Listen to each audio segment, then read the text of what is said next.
আপনারা দেখছেন যে আঙ্গুর গাছটার পাতাগুলো অনেকগুলো মানে হালকা হয়ে আছে, অর্থাৎ পাতলা হয়ে আছে। কারণ আমি এই গাছের এগুলোতে যেগুলো ছিল সেগুলো কেটে দিয়েছি। কারণ আমি চাচ্ছি না যে এগুলোতে যে নিউট্রিশন আছে এগুলো কনজিউম করুক। আমি চাচ্ছি গাছটা উপর দিকে আগে বাড়ুক, তারপরে যখন মোটামুটি 5 ফিট সাইজ হবে তখন এটাকে কাটিং দিয়ে আর কি ওয়াই শেপ দিব। তো এখন যদি এগুলো রাখি তাহলে এটাতে নিউট্রিশন কনজিউম করার কারণে এইগুলো গাছের বৃদ্ধিটা কমে যাবে। আমি এইগুলো ছাঁটাই দেওয়ার পরে এই গাছ এই ডালটা খুব দ্রুত বেড়েছে, এই পাতাগুলো বড় হয়ে গেছে। আমার কাটা 2-3 দিন হয়েছে, এর মধ্যে এমনটা রেজাল্ট আসছে। আর আজকে 38 দিন গাছের বয়স হওয়ার কারণে আজকে আমি দেব গাছে স্প্রে হিসেবে এবামেকটিন আর ম্যানকোজেব যোগ মেটালাক্সিল। আপনারা এটা একটা ফর্মে পাবেন, অর্থাৎ ম্যানকোজেব প্লাস মেটালাক্সিল। বিভিন্ন কোম্পানি আছে এরকম, তারা প্রোভাইড করে থাকে এই মিশ্রণটা। যেমন আমার কাছে এটা যখন দেখছেন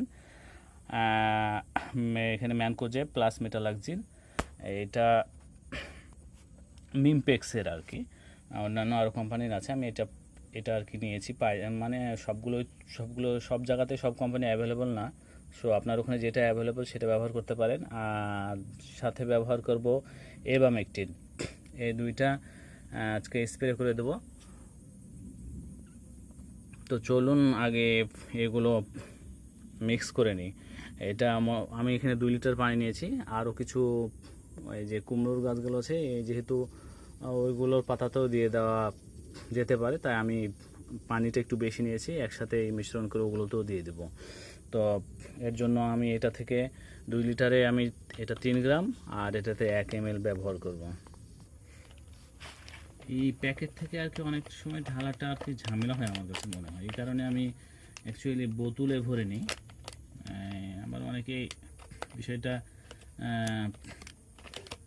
একটু বোতলে হয়তো অনেকে মনে করে প্যাকেটে থাকলে হয়তো বেশি ভালো থাকে, হয়তো সেটাও একটা অযৌক্তিক না, যেহেতু প্যাকেটগুলোতে একটা ফলিপ অয়েল দেওয়া থাকে, ফলি পেপার।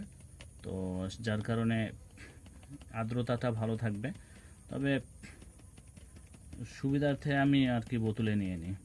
এখানে আমি দিচ্ছি 3 গ্রাম দেবো আর কি। এই যে এখানে একটু ঢালাটা ঝামেলা হয়ে যায়। যাই হোক, এটা 1 গ্রামের চামচেভাবে 3 বার দিয়ে দেবো আর কি। এটা এবামেকটিন। তবে